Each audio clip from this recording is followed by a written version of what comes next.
President Trump suggested that the U.S. could take ownership of Ukraine's nuclear power plants to help keep them safe.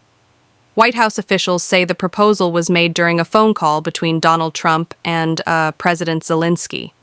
The Ukrainian leader later said they discussed only the Zaporizhzhia nuclear plant, which is held by Russian forces.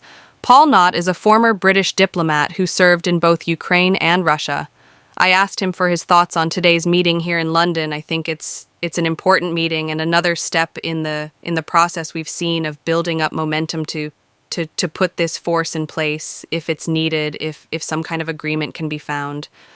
I think it's also an important part of sort of showing the Russians, showing Putin that whatever happens, support for Ukraine is going to continue, and Europe is Europe, and its allies are going to continue to resist any continued aggression from Russia.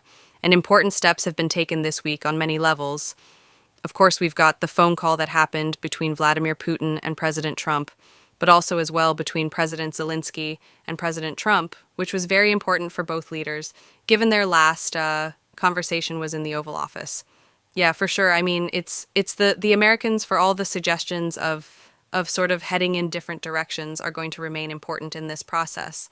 So it's very important for Ukraine, as I think other leaders, such as Prime Minister Stan, have sort of impressed upon them to try and keep close to them and have productive relations with them.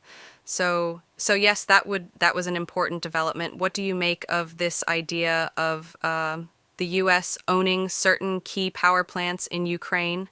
I mean, President Zelensky saying they really only discussed the Zaporizhzhia nuclear plant, but the idea that they would be safer if owned by the U.S.